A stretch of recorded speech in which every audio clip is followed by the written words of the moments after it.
The Rajasthan Anti-Corruption Bureau on April 9, 2026 arrested retired IAS officer Subodh Agarwal in connection with the alleged 960 crore rupees Jal Jeevan Mission tender scam.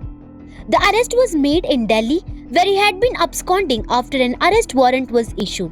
He was later brought to the ACB headquarters from Delhi. Officials said he is being interrogated and will be produced before a special court within 24 hours. The case is part of an ACB investigation that began in 2024. So far, 10 accused have been arrested while 3 are still absconding. Proceedings have also been initiated to attach the properties of the absconding accused.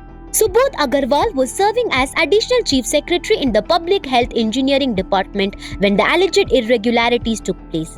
According to reports, the ACB formed 40 teams to trace the accused and conducted raids at over 100 locations across 21 cities, including Jaipur, Mumbai and New Delhi. The investigation revealed that 2 private companies allegedly secured tenders using fake completion certificates.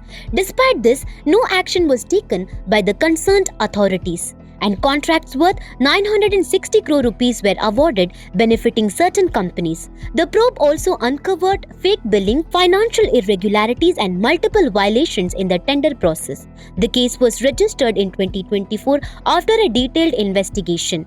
In another development related to the case, Congress leader and former PHED Minister Mahesh Joshi was arrested by the Enforcement Directorate on April 24, 2025 in a money laundering case linked to the same alleged scam. He remained in jail for over 7 months and was later granted bail by the Supreme Court in December 2025.